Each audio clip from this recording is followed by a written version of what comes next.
বোনেরা শুনে নিন, স্বামীর সঙ্গে প্রেমিকের সঙ্গে ঝগড়া হয়েছে, তুমি আবেগে গিয়ে গলায় দড়ি দিলে, বিষ খেলে, খবরদার, তোমার জন্য মৃত্যুটা হারাম, তুমি জাহান্নামী। ইসলামে আত্মহত্যা করা হারাম, এটা মাথায় রাখবেন। শহীদি মরণ, এই পানিতে ডুবে মরলে শহীদি মরণ। এ প্রসঙ্গে একটা হাদিস আপনাদেরকে পেশ করছি। আল্লাহর নবী আল্লাহর কাছে তিনটে দোয়া চেয়েছিলেন। কটা বাবা? তিনটে দোয়া চেয়েছিলেন। দুটো দোয়া কবুল হয়েছে, একটা কবুল হয়নি। কি কি? এক নাম্বার, মুহাম্মদ সাল্লাল্লাহু আলাইহি ওয়াসাল্লাম বলেছিলেন, ওগো আল্লাহ, আমার উম্মতদেরকে আপনি কোনদিন না খাইয়ে মারবেন না, না খাইয়ে মারবেন না, ক্ষুধা দিয়ে মারবেন না। আল্লাহ বললেন, নবী, আমি এই দোয়া কবুল করে নিলাম। আমি তোমার উম্মতদেরকে, যারা আমাকে 100% বিশ্বাস করবে আর তোমার কথা মতো যারা চলবে পৃথিবীতে, আমার কোরআন মোতাবেক যারা পৃথিবীতে চলবে, আমি তাদেরকে না খাইয়ে মারবো না, ঠিক খাওয়াবো। যেখানেই থাকবে আমি আল্লাহ যে কোনো ওসিলায় তার কাছে খাবার পৌঁছে দেবো। এক নাম্বার। দুই নাম্বার, নবী বললেন, দুই নাম্বার দোয়া কি চেয়েছিলেন? ওগো আল্লাহ, ওগো দয়াময়, আমার উম্মতদেরকে আপনি ওই ফেরাউনের দলবলকে যেমন পানিতে ডুবিয়ে মেরেছেন, ওইভাবে আমার উম্মতদেরকে যেন পানিতে ডুবিয়ে মারবেন না, আমার উম্মতদেরকে আপনি পানিতে ডুবিয়ে মারবেন না। তখন নবীজি এই দোয়া যখন করলেন, আল্লাহ এই দোয়া কবুল করে নিলেন। আল্লাহ বললেন, নবী, তোমার উম্মতদেরকে আমি কোনোদিন পানিতে ডুবিয়ে মারবো না। যদি কেউ কোনো কারণে পানিতে ডুবে মরে, যদি কেউ কোনো কারণে পানিতে ডুবে মরে, আপনার কি বলবো, ওই জাহাজ ডুবে বলুন বা ট্রলার ডুবে বলুন, নৌকা ডুবে, যদি পানিতে কেউ ডুবে মরে যায়, আমি আল্লাহ তাকে শহীদের মর্যাদা দিয়ে দিলাম। এরপরে আসছি, আগুনে পুড়ে যদি কেউ মারা যায়, আগুনে পুড়ে মারা গেলে শহীদি মরণ, তবে আত্মহত্যা করলে হারাম। আবার দেখুন, অজানা রোগে যদি কেউ মারা যায়, অজানা রোগ, অজানা রোগে যদি কেউ মারা যায়, শহীদি মরণ। জ্বর সর্দিতে যদি কেউ মারা যায়, শহীদি মরণ। বগলে ফোঁড়া হয়ে যদি কেউ মারা যায়, শহীদি মরণ। পেটের রোগে যদি কেউ মারা যায়, শহীদি মরণ। কোন মেয়ে ছেলে বাচ্চা হতে গিয়ে যদি মারা যায়, শহীদি মরণ। আপনি কি ভাবছেন? বাড়ি থেকে ভাববেন। এরপরে আসছি, দিয়াল চাপা পড়ে যদি কেউ মারা যায়, দিয়াল চাপা পড়ে যদি কেউ মারা যায়, শহীদি মরণ। তো এক নাম্বার হলো, নবীদের দেহ মোবারক মাটি খেতে পারে না, টাটকা থাকে। দুই নাম্বার হলো, শহীদানদের দেহ মোবারক মাটি খেতে পারে না, টাটকা থাকে।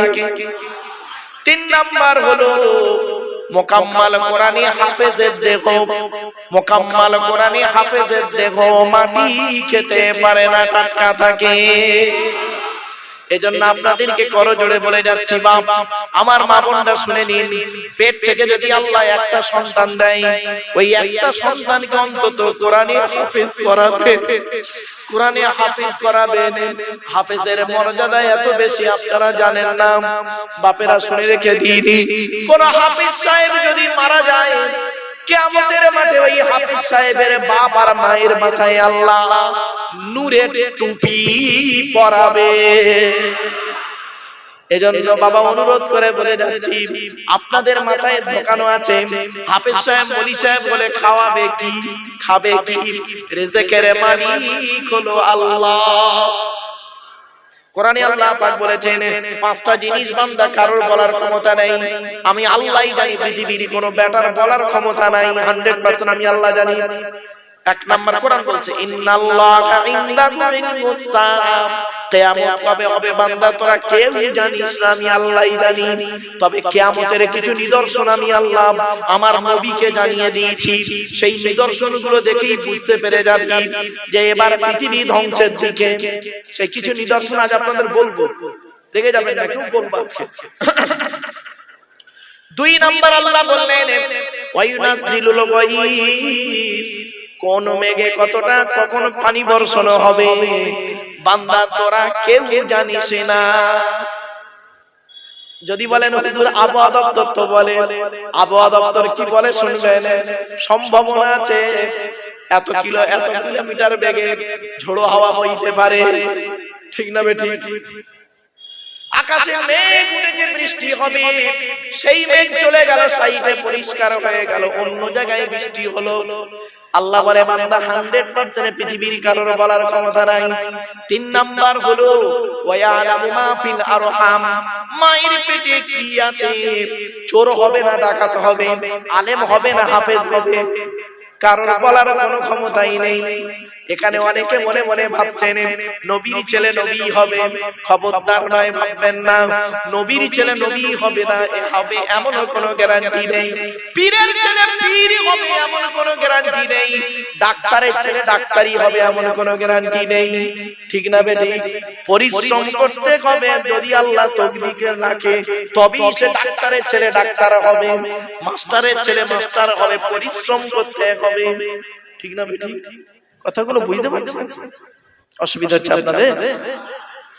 এরপরে 4 নাম্বার হলো ওয়ামা তাদরি নাফসুম মাযা তাকসিবু গাদা, আগামী কাল বান্দা কি খাবার খাবে, কত টাকা উপার্জন করবে, কোথায় খাবে, এ বলার ক্ষমতা কারণ নাই। আমি আল্লাহই জানি তুমি কোথায় খাবে আগামী কাল। অনেকে মনে মনে ভাবছেন মারুফ ভাই আপনি কি বলছেন, কি বলছেন? আমার ঘরের ফ্রিজে আজকে গোশত রাখা আছে, আমার স্ত্রী কালকে আলু দিয়ে রান্না করবে, আমি খাবো দুপুরবেলা। আল্লাহ বলে শোন, তোর স্ত্রী রান্না করে দেবে, তুই বেসিনে হাতটা দিয়ে গালে ভাত তুলবি, হঠাৎ তোর মোবাইলটা বেজে উঠবে, কে ফোন করেছে? তোর বড় শালা ফোন করেছে। ফোনটা রিসিভ করবি, ওদিকে তোর বড় শালা বলবে দুলা ভাই আব্বা মরে গেছে। খাওয়া শেষ, দেগঙ্গায় চায়ের দোকানে বসে ঘুগনি আর রুটি খাচ্ছে বেলা 2টার সময়। খাবার কথা কি ছিল? আল্লাহ বলেন মা তাদরি নাফসুম মাযা তাকসিবু গাদা, আগামী কাল বান্দা কি খাবার খাবে, কোথায় খাবে, কতটা উপার্জন করবে, লাভ হবে না লস হবে, এ বান্দা বলার কোনো ক্ষমতাই নেই। 5 নাম্বার হলো ওয়ামা তাদরি নাফসুম বিআইনি আরদিন তামুত, কোন জমিনে কোথায় কি অবস্থায় কেমন করে কবে তোমার মৃত্যু হবে বান্দা তুমি জানো না, আমি আল্লাহই জানি। হয়তো অনেকে মুরব্বিরা মনে মনে ভাবছেন আমার মৃত্যু আমার ঘরেই হবে। আল্লাহ বলছেন নবী তুমি বলে দাও কুল্লাউ কুনতুম ফি বুয়ুতিকুম লাবারাসাল্লাযীনা কুতিবা আলাইহিমুল কতলু ইলা মাদাজিহিম, নবী তুমি বলে দাও মৃত্যু যদি তোমার যুদ্ধের ময়দানে কপালে লেখা থাকে, ঘরের বিছানায় শুয়ে থাকবে, কৌশল করে ঠিক ওই জায়গায় পৌঁছে দেওয়া হবে। কিছু বুঝতে পারছেন বাবা? তাই এজন্য আপনাদেরকে অনুরোধ করে বলে যাচ্ছি, তাহলে 1 নাম্বার হলো নবীদের দেহ মোবারক মাটি খেতে পারে না, 2 নাম্বার হলো শহীদানদের দেহ মোবারক, 3 নাম্বার হলো মুকাম্মাল কোরআনে হাফেজের দেহ মাটি খেতে পারে না, 4 নাম্বার হলো হাক্কানি আলেমের দেহ মাটি খেতে পারে না। হাক্কানি আলেম কি আলেম? জোরে বলুন মা। শব্দটা কিন্তু আমি 3 বারে ব্যবহার করেছি। হাক্কানি আলেম কাকে বলে? খালে গালে দাড়ি রাখলে মাথায় টুপি দিলে আর কোরআনের আয়াত বললে হাদিস বললে হাক্কানি আলেম নয় বাবা। আল্লাহর নবী বলেছেন আল্লাহু আজওয়াদু জুদান ওয়া আনা আজওয়াদু বানি আদম ওয়াজদুহুম বাদি রাজুলুন আলিমা ইলমান ফানাশরাহু ইয়াতি ইয়াউমাল কিয়ামাতি আমিরান ওয়াহিদা। আল্লাহর নবী বলেন আল্লাহ হলেন সবথেকে বড় দাতা, আল্লাহর পরে বড় দাতা হলাম আমি মুহাম্মদ সাল্লাল্লাহু আলাইহি সাল্লাম। আমার পরে বড় দানশীল ব্যক্তি কে জানো? পৃথিবীর ওই আলেম, ওই জ্ঞানী লোকটা যিনি জ্ঞান অর্জন করেছেন, জ্ঞান মোতাবেক নিজে চলেছেন, সমাজের মানুষকে বলেছেন, তার জ্ঞান থেকে মানুষ উপকৃত হতে পেরেছে, ওই শ্রেণীর জ্ঞানী লোকেদেরকে কিয়ামতের মাঠে আল্লাহ এক একটা দলের আমির নেতা করে তুলবে। 1 নাম্বার জ্ঞান অর্জন করতে হবে, জ্ঞান মোতাবেক আগে নিজে চলতে হবে, তারপর লোককে বলতে হবে, শুধু বললে হবে না, লোক যেন এই শোনা থেকে উপকৃত হতে পারে। এমন ওয়াজ করা চলবে না বাবা। আজ আমি ওয়াজ করে চলে যাব, কালকে আপনারা মারামারি লেগে যাবেন, আর আপনারা যদি জাহান্নামে যান সর্বপ্রথম আমাকেই দেখতে পাবেন। আল্লাহ বলে তোর বক্তব্যের মাধ্যমেই এরা সাধারণ মানুষ মারামারি করে মরেছে, তুই আগে জাহান্নামে। কোথায় আছেন? এজন্যই বলেছিলাম বাবা, 1 ঘন্টা লেকচার দিতে গেলে 3 ঘন্টা বই পড়তে হবে। মাইকের সামনে এসে কিছু বলার নাম বক্তা নয়। চলুন এগিয়ে যাই একটু একটু করে। এবার আসছি হাক্কানি আলেম। আল্লাহ রাসূল বলেছেন কুন আলিমান, হাক্কানি আলেম হও। হাক্কানি আলেম যদি হতে না পারো, আও মুতাআল্লিমান, হাক্কানি আলেমের ছাত্র হও, তাও যদি সুযোগ না পাও, আও মুস্তামিয়ান, হাক্কানি আলেমরা যেটা বলে মনোযোগ সহকারে শ্রবণ করো, আমল করো, তাও যদি সুযোগ না পাও, আও মুহিব্বান, হাক্কানি আলেমদেরকে অন্তর দিয়ে ভালোবাসো, ওয়ালা তাকুন খামিসান ফাতুহলিকু, 5 নাম্বারটা হতে যাও না, তাহলে ক্ষতিগ্রস্ত হয়ে যাবে। এই জন্য আমি ওয়াজের শুরুতেই কথাটা বলতাম, কিন্তু তখনও বলিনি, কারণ মানুষ অ্যাটেনশন হতে একটু দেরি হয়ে গেল। চলো আপনারা দয়া করে যখন জলসা দেবেন, আমি আপনাদের দুটো হাত জোড় করে অনুরোধ করছি, আপনাদের অনুরোধ করছি, বাবা জলসা যখন দেবেন 3টে জিনিসকে ঠিক রাখবেন। 71 বছরের জলসা, আল্লাহর ওলির নামে জলসা দিচ্ছেন, আল্লাহর ওলির রুহানি আত্মাটা নিশ্চয়ই খবর পাচ্ছে, আল্লাহ তাকে জানাচ্ছেন রুহানি আত্মাকে, আমারে ভুল বুঝবেন না। 3টে জিনিসকে ঠিক রাখবেন। 1 নাম্বার হলো বক্তা, 2 নাম্বার হলো কমিটি, 3 নাম্বার হলো শ্রোতা। বক্তার কি দেখবেন? বক্তার দুটো জিনিস দেখবেন। 1 নাম্বার দেখবেন বক্তাটি সত্যিকারের আলেম কিনা, সত্যিকারের আলেম কিনা, এডুকেটেড পারসন কিনা, শিক্ষিত মানুষ কিনা। শুধু বক্তাটার ডিগ্রি থাকলে হবে না, বক্তাটার আমল আছে কিনা দেখবেন। বক্তা নিজে 5 ওয়াক্ত নামাজ পড়ে কিনা, বক্তাটি রমজান মাসে রোজা রাখে কিনা, বক্তাটি ওর বারবার ভাত দেয় কিনা, বক্তাটি ওর ভাই বোনের ফারাইদি অংশ দিয়েছে কিনা, বক্তাটি ওর প্রতিবেশীর সঙ্গে ভালো আচরণ করে কিনা, বক্তাটি ওর ছেলে মেয়ের দায়িত্ব পালন করে কিনা, বক্তাটি ওর স্ত্রীর হক আদায় করে কিনা, বক্তাটির চরিত্রটা ঠিক আছে কিনা। আমি বলিনি, আমারে ভুল বুঝবেন না বাবা। বক্তারি কোন নেশাভান করে কিনা। আল্লাহর নবী বলেছেন কুল্লু মুস্কিরিন হারাম, প্রত্যেকটা নেশাদ্রব্য জিনিস মস্তিষ্কের বিকৃতি ঘটায়, ওটা হলো হারাম। বাড়ি থেকে একটু ভাববেন, আমরা মদখোরদের ঘৃণা করি, সুদখোরদের ঘৃণা করি, জেনাখোরদের ঘৃণা করি, তাই না? আরো ঘৃণার পাত্র অনেক আছে, তাদেরকে আমরা শ্রদ্ধা করি।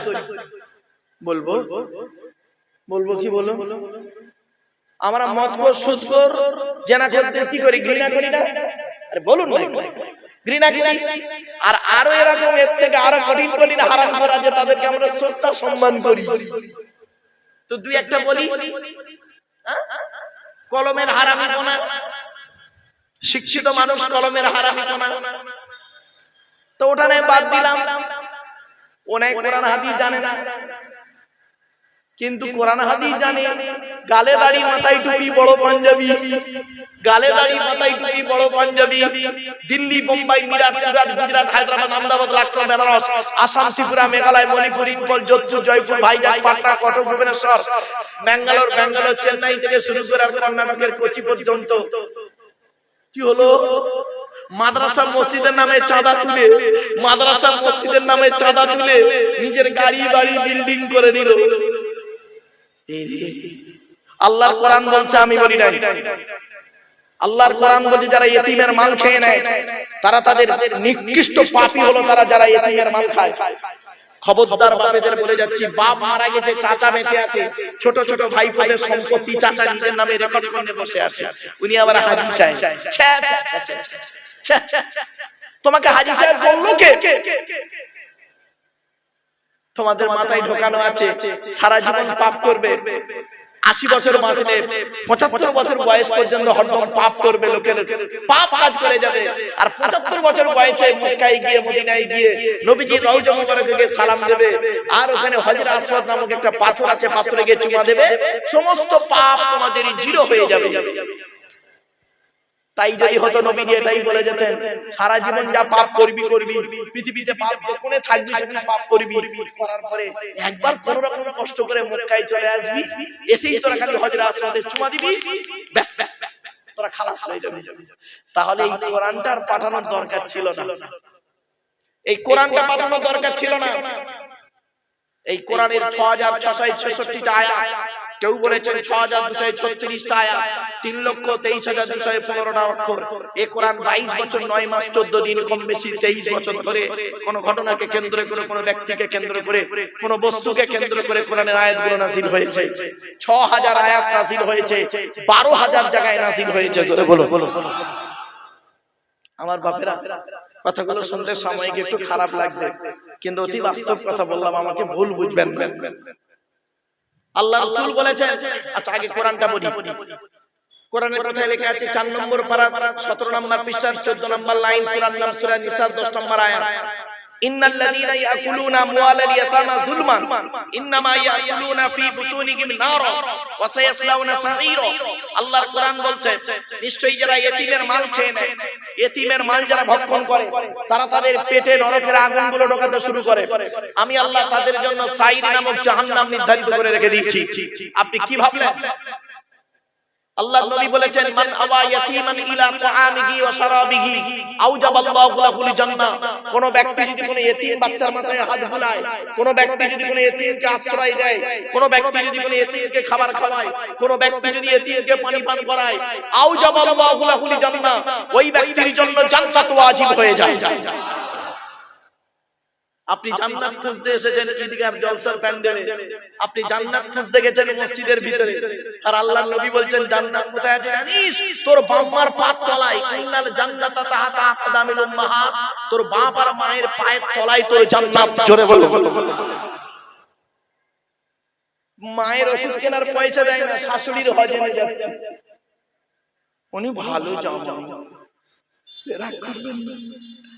আমরা এখানে অনেকে আছি ভালো ছেলে হতে পারি, ভালো জামাই হতে পেরেছি, এজন্য আপনাদের অনুরোধ করছি, আগে ভালো ছেলে হন, পরে ভালো জামাই হবে। আমার শ্বশুর লোককে কি বলে জানেন? আমার শ্বশুর লোককে বলে আমার জামাই খুব ভালো, আমার শাশুড়ি লোককে বলে আমার জামাই খুব ভালো, আর আমার জন্মদাতা বাপটা কি বলে শুনবেন? ওকে জন্ম দিয়ে পাপ করেছি। পেটে ধরা মাটা কি বলে শুনবেন? পেটে ধরে ভুল করেছি। কেন? কি এমন কাজ করলেন যে মা 10 মাস 10 দিন গর্ভে ধারণ করলো, শীতকাল বর্ষাকাল গ্রীষ্মকাল কোন কালকে দেখলো না, আঁচল ঢাকা দিয়ে নিয়ে রাখলো, যে মা আমার নিজের পেশাবের উপরে ঘুমিয়ে শুয়ে আমাকে তার বুকের উপরে স্থান দিল। কি এমন কাজ করলেন? কার মাধ্যমে করলেন? সেই মা চোখের পানি ফেলে।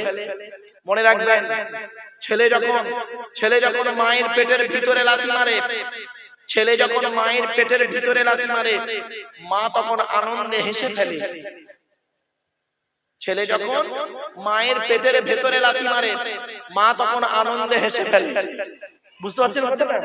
একটু খুলে বলবো, খুলে বলতে হবে, শুনুন, আমি বুঝতে পারছি। মায়ের পেটে বাচ্চা, মায়ের পেটে বাচ্চা 3 দিন বাচ্চা নড়ে নেই। কদিন? 3 দিন বাচ্চা নড়ে নেই। মা খুব চিন্তিত, বাচ্চাটা মরে গেল নাকি, খুব চিন্তিত। ডাক্তারকে ফোন করেছে, স্যার আমার বাচ্চা 3 দিন নড়ছে না পেটে। ডাক্তার বলল কেন? আল্ট্রাসোনোগ্রাফি করে যা দেখলাম সব ঠিকই আছে। তো না নড়ার তো কোনো কথাই নেই। তুমি কোন পেটে আঘাত করেছো? না স্যার। চাপ দিয়েছো? না স্যার। তো কিছু শোনা, কাজ করো, তুমি 1 লিটার পানি পান করো তো।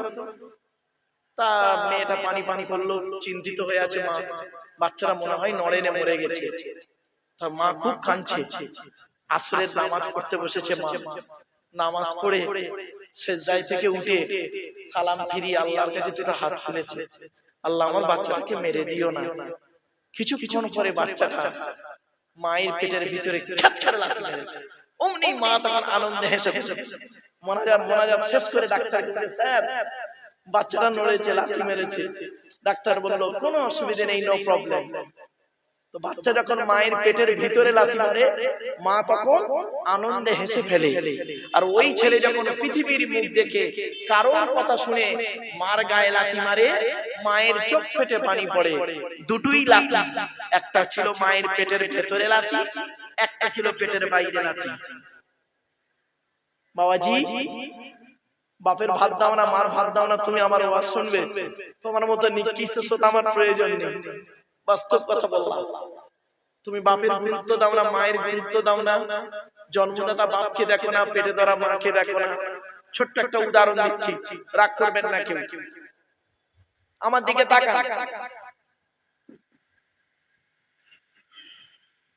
আচ্ছা বাবা, মায়েরা, আমাদের মায়েরা বাচ্চাকে তার কতদূর তুলতে পারে বলে? আমার দিকে তাকান। ঠিক না বেঠিক? মা তার বাচ্চাকে এই কাঁধ পর্যন্ত, এই বুক পর্যন্ত তুলতে পারে, এইভাবে। এর বেশি আর তুলতে পারে না মা। বুঝতে পারছেন? আর বাপ তার ছেলেকে প্রথম কাঁধে তুলে বাপ বলে, বেটা আমি লেখাপড়া ভালো শিখতে পারিনি রে, আমার মেহনতের টাকায় তুই লেখাপড়া শিখে আমার কাঁধে বসে আমার চোখ যত দূর না যাচ্ছে তার থেকে বেশি দূরে যেন তোর চোখ যায়, আমি দোয়া করি। তারপরে বাপ করে কি দেখবেন, ছেলেটাকে মাথায় তুলে নেয়, মাথায় তুলে বলে, বেটা তোর ভবিষ্যৎ আমি করতে পারিনি, যতটুকু করলাম এই মাথায় রেখে দিলাম, তুই অনেক দূরে পৌঁছা। দুঃখের বিষয়, বাপ যখন বেঁচে ছিল না তখন টাকা চাইতো, মা যখন বেঁচে ছিল আপনাদের টাকা চাইতো, দিতে পারতেন না। এখন তখন কাছে টাকা ছিল না, গরিব, এখন পকেট ভর্তি টাকা। বাম্মার চাওয়ার মতো বাম্মার নেই, তারা আজ মাটির নিচে। এখানে বসে বসে ভাবো, এই ভাবার নাম হলো ওয়াজ, ভাবার নাম হলো ওয়াজ। ছোট্ট একটা উদাহরণ দিচ্ছি, বাপ বলুন তো দেখি, মা মরে গেলে মায়ের শাড়িগুলো মেয়েদের পরতে আপনারা দেখেছেন, দেখেননি? আরে ভাই বলুন না, কত বলুন। মা মরে গেলে মায়ের শাড়িরা মেয়েরা পরে, কোনদিন দেখেছেন? বাপ মরে গেছে, বাপের লুঙ্গি পাঞ্জাবি পায়জামা ছেলেকে পরতে? বলুন বলুন বলুন। কেন? কেন জানেন? মায়ের মতো বাপের অত জামা কাপড় থাকে না। বাপ তার নাম, বাপ তার নাম যে নিজে রোদে পুড়ে পুড়ে মাথার ঘামকে পায়ে ফেলে বইয়ের মুখে হাসি ফোটায়, ছেলে মেয়ের ভবিষ্যৎ যোগায়। বাপ তার নাম যে নিজেকে শেষ করে দিয়ে ছেলে মেয়ের ভবিষ্যৎ গড়ে দেয়। বাপ তার নাম যে নিজে না সেজে ছেলে মেয়েকে সাজাতে ভালোবাসে।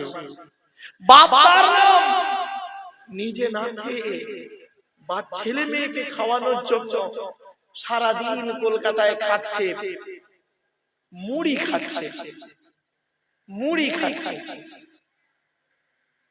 আর 30 টাকা খাবার হোটেলে রোজগারের টাকাটা এনে বইয়ের হাতে দিচ্ছে। আর বউ করছে কি রিল্যাক্স করছে, ছেলে মেয়ে করছে কি রিল্যাক্স করছে। বাপ তার নাম যাদের বাম্মা মরে গেছে, এখানে বসে বসে মানুষের বাচ্চা যদি হয়ে থাকে, মানুষের চামড়া যদি গায়ে থাকে, তাহলে কাল সকাল থেকে বাম্মা যাদের মরে গেছে হক আদায় করবেন, যাদের বাম্মা বেঁচে আছে তাদেরও হক আদায় করবেন। বাম্মা জীবিত থাকলে যেমন হক আছে, বাম্মা মারা যাওয়ার পরে তেমন হক আছে। শুনুন, শুনলে চমকে যাবে। অসুবিধা হচ্ছে বাবা আপনাদের? আল্লাহর নবী একদিন বসে আছেন মসজিদে নববীতে, মসজিদে নববীতে বসে আছে, এমন সময় এলাকার সবথেকে ধনী লোকটা আসছে। এলাকার সবথেকে ধনী, নাম কি? হযরতে আমর জামুহ রাদিয়াল্লাহু তাআলা আনহু। প্রচুর টাকার মালিক, উনি আসছেন, নবীজির ডান দিকে বসে আছেন হযরত আবু বকর সিদ্দিক রাদিয়াল্লাহু তাআলা আনহু। নবীকে বলছেন, ইয়া রাসূলুল্লাহ, এলাকার সবথেকে ধনী লোকটা আসছে আপনার কাছে, দেখুন। নবীজি বললেন, ওকে আসতে দাও। উনি এসেছেন, আসার পরে সালাম দিলেন। নবীজি বললেন, জবাব দিয়ে বললেন, বসো। বসলেন। কিছুক্ষণ পরে উনি নবীকে প্রশ্ন করছেন, ইয়া রাসূলুল্লাহ, আল্লাহ আমার অনেক অর্থ দিয়েছে, টাকা পয়সা দিয়েছে, তো আপনি যদি একটু বলে দিতেন মারা যাওয়ার আগে টাকা পয়সা কোথায় ব্যয় করলে আল্লাহ খুশি হবে, যদি একটু বলে দিতেন আমি মরণের আগে ধন সম্পদ টাকা পয়সা গুলোকে আমি সেই রাস্তায় ব্যয় করে চলে যেতাম। ব্যাস, উনি বলে বসে আছেন, উনি বলে বসে আছেন, সঙ্গে সঙ্গে আমার আল্লাহ জিবরাইলকে বললেন, জিবরাইল চলে যাও। ওনাকে কেন্দ্র করে কোরআনের এই আয়াতটা নাযিল হলো, শুনে নিন। ইয়াসআলুনাকা মাযা ইউনফিকুন কুল মা আনফাকতুম মিন খায়রিন ফালিল ওয়ালিদাইনি ওয়াল আকরাবিন। 2 নম্বর পারা 12 নম্বর পৃষ্ঠা 13 নম্বর লাইন, সূরার নাম সূরা বাকারা। নবী তোমাকে ওরা প্রশ্ন করছে টাকা পয়সা কোথায় ব্যয় করলে আল্লাহ খুশি হবে, নবী তুমি বলে দাও টাকা পয়সাগুলো সর্বপ্রথম তোমরা তোমাদের বুড়ো বুড়ি বাম্মার পিছনে ব্যয় করবে, আল্লাহ খুশি হয়ে যাবে। গাছের প্রথম ফলটা পীর সাহেব মনি সাহেবরা না খাইয়ে জন্মদাতা বাম্মাকে খাওয়াবে। ব্যবসার প্রথম টাকাটা, লাভের টাকাটা একে তাকে না খাইয়ে জন্মদাতা বাম্মার গালে তুলে দেবেন। পৃথিবীর সকলের দোয়া কবুল হতে পারে নাও পারে, পীর সাহেবের দোয়া কবুল হতেও পারে নাও পারে, কোনো গ্যারান্টি নেই। মুফতি সাহেব, মাওলানা সাহেব, ইমাম সাহেব, বক্তা সাহেবের দোয়া কবুল হতেও পারে নাও পারে, কোনো গ্যারান্টি নেই। কিন্তু 3 ব্যক্তির দোয়া আল্লাহর দরবারে কবুল হবেই হবে 100%। এক নাম্বার হলো, নবী বলেছেন, সালাসু দাওয়াতি মুস্তাজাবাতিন লা শাক্কা ফিহি। এক নাম্বার হলো দাওয়াতুল মাজলুম, অত্যাচারকৃত মানুষের দোয়া। কোন স্বামী যদি তার স্ত্রীর উপরে অন্যায়ভাবে অত্যাচার করে, কোন স্ত্রী যদি তার স্বামীর উপরে অন্যায়ভাবে অত্যাচার করে, আর ওই স্ত্রী যদি বলে আল্লাহ আমি অন্যায় করিনি, আমার স্বামী আমার উপরে নির্মমভাবে অত্যাচার করছে, আল্লাহর তরফ থেকে গজব পড়ে যাবে, বলতে আর হবে না। অনেক শাশুড়ি আছে দেখবেন, নিজের মেয়েকে খাইয়ে নিয়ে ঘরের ভেতর ঢুকে পড়লো, বৌমা পরের মেয়ে খেয়েছে কিনা খবর নিল না। অনেক ননদ আছে দেখবেন, ভাইয়ের কানে কামড়াচ্ছে যাতে ভাই ভাবিকে মারে, এই ধান্দা করে। অনেক বৌমা আছে দেখবেন ডেঞ্জার, স্বামীর ইনকাম বেশি, স্বামীটাকে নিয়ে, ছেলেটাকে, মেয়েটাকে নিয়ে খালি আলাদা খাবার ধান্দা করে। একই দিয়ালের এপারে স্বামী স্ত্রী ছেলে মেয়েকে নিয়ে মুরগির গোশত দিয়ে ভাত খায়, আর শ্বশুর শাশুড়ি বুড়ো বুড়ি দিয়ালের ওপারে আলু ভর্তা ডাল খাচ্ছে। ওই বৌমার একটু বিবেকে বাঁধলো না, আজকের আমার বাম্মা যদি থাকতো আমি গোপনে এক পিয়ালা তরকারি দিয়ে আসতাম। পরে বৌমা তুমি মুফতি সাহেবের মেয়ে হও, হাজী সাহেবের মেয়ে হও, তুমি যদি তোমার শ্বশুর শাশুড়িকে নিজের বাম্মার মতো ভক্তি শ্রদ্ধা করতে না পেরেছো, তোমার মতো বৌমাও হলো জাহান্নামী। ইসলাম এক পেশে কথা বলে না। 2 নাম্বার হলো ওয়াদাওয়াতুল মুসাফিরিন, মুসাফিরের দোয়া আল্লাহ কবুল করে। 3 নাম্বার হলো ওয়াদাওয়াতুল ওয়ালিদি আলা ওয়ালাদিহি, কোন বাপ আর মা যদি নিজের কলিজার টুকরা সন্তানের জন্য দোয়া চেয়ে যায়, বিদ্যুতের থেকে দ্রুত গতিতে বাম্মার দোয়াটা আল্লাহর দরবারে কবুল হয়ে যায়। এজন্য বাপেদের অনুরোধ করে বলে যাচ্ছি, যাদের বাম্মা বেঁচে আছে এখনো সুযোগ আছে, এই সুযোগটা হাতছাড়া করবেন না। আল্লাহর নবী বললেন, এই কথা বলার পরে নবীজির সামনে একজন সাহাবী যুবক ছেলে বললেন, ইয়া রাসূলুল্লাহ, যুদ্ধের ময়দানে গিয়েছিলাম, এসে দেখছি আমার মা মারা গেছে, এখন আমি কি করব বলুন? আমার মা মারা গেছে, আমি এখন কি করব? নবীজি বললেন, তুমি তোমার মায়ের জন্য 2টো কাজ করবে। 1 নাম্বার, তুমি তোমার মায়ের জন্য রুহে মাগফিরাতের দোয়া চাইবে, যেন আল্লাহ তোমার মাকে ক্ষমা করে দেয়, জীবনের গুনাহ কাটাগুলি ক্ষমা করে দেয়। 2 নাম্বার হলো, ও যুবক, তুমি তোমার মায়ের জন্য দান খয়রাত করবে, কবরে শুয়ে শুয়ে তোমার মা সওয়াব পাবে। একজন ব্যক্তি দাঁড়িয়ে বললেন, ইয়া রাসূলুল্লাহ, আমার বাপ নেই, মা নেই, দুজনেই অন্ধকার নীরব নগরে চলে গেছে। আমি কি করব? আল্লাহর নবী বললেন, মান যারা কবরা আবাওয়াইহি আও বাহাদিহিমা ফি কুল্লি জুমআতিন গুফিরা লাহু ওয়া কুতিবা লাহু বারআম। নবী বলেন, জুম্মার দিনে যদি কোনো ছেলে তার বাপ আর মায়ের কবরটা একবার জিয়ারত করে, ওই ছেলের দোয়ার উসিলায় আম্মার